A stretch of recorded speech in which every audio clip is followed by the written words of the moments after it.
It has been more than 40 years since the school teacher Gordon Sumner reinvented himself, of course, into the chart, topping award-winning musician Sting. The Police sold 75 million records, but behind the music was pure hatred.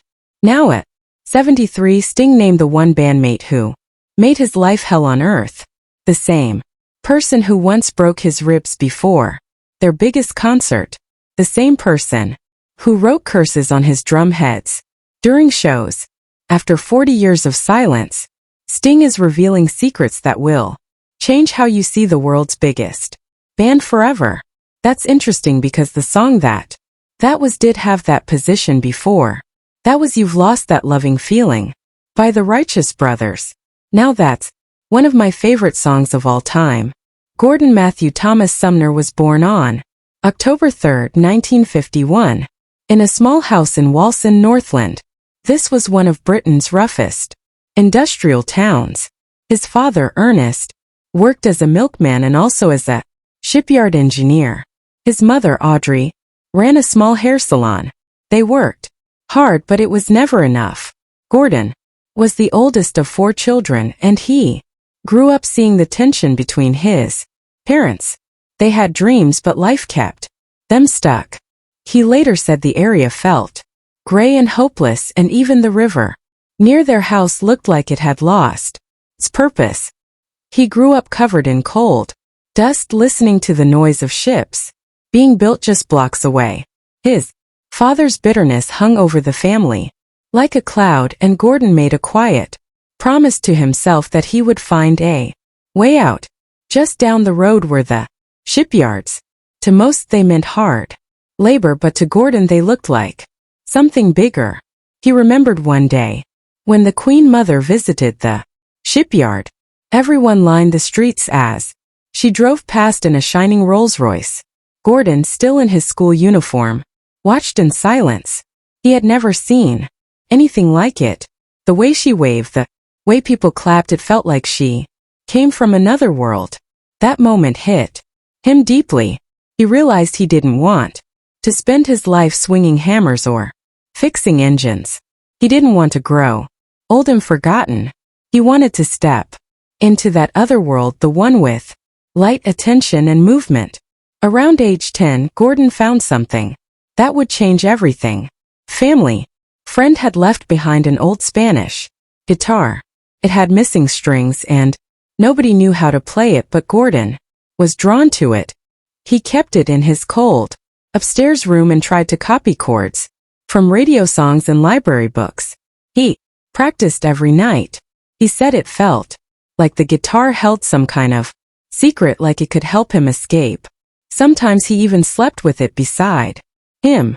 It was his first real possession, and it gave him something school never did, a quiet sense of hope. In Cuthbert's grammar school, Gordon kept mostly to himself, but at night he'd sneak into a club called the Club A-Go-A-Go. That was where the real music was. He saw bands like the Animals, Cream, and even Jimi Hendrix perform up close. The music felt wild and alive, unlike anything he heard at school. He said it changed him. The rules didn't matter anymore. He wanted that same freedom on stage. In 1969, his parents pushed him to go to the University of Warwick. He signed up for English literature, but from the first week he knew it wasn't for him. He barely attended classes and dropped out after just one term. His family didn't take it well. For the next year he drifted from one low-paying job to another. He worked as a bus conductor, a construction worker, and even a tax officer, collecting money he didn't have himself. He hated every minute. At one point he even wrote letters to Paul McCartney hoping for a break, but no reply ever came. In 1971, he decided to try something different and enrolled at the Northern Counties College of Education. For the first time something clicked. He liked learning about literature and philosophy, and he met people who thought differently. He also met Frances Tumulty, who would later become his first wife. He practiced public speaking by teaching in classrooms, and he said that helped him later on stage. He graduated in 1974 with a teaching degree, but even then he felt something was missing. Teaching was fine, but music still pulled at him. What many don't know is that during these years, Gordon was living a double life. He'd teach by day and then race to nightclubs to play jazz.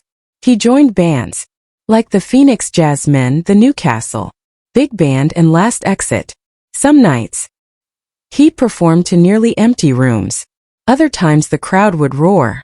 He didn't make much money, but he learned how to perform.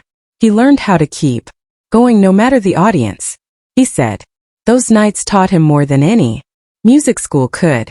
During one of those jazz gigs, he wore a black and yellow striped sweater. The band leader joked that he looked like a bee and started calling him Sting. The name stuck. First he didn't like it, but over time, it gave him a kind of identity. It wasn't planned.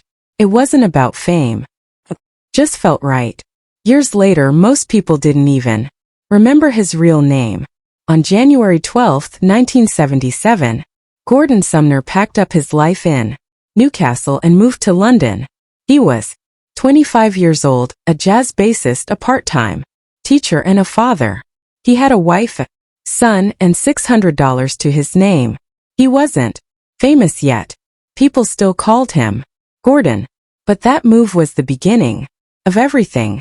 That very evening he met Stuart Copeland, a drummer already known for his wild energy.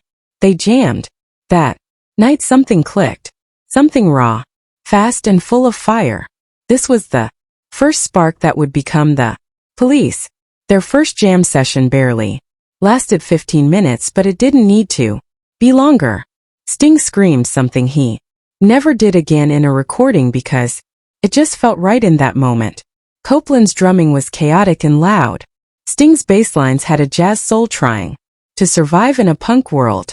They didn't know what they had yet, but they both felt it. Punk was taking over Britain, and Sting was unsure. He liked complexity.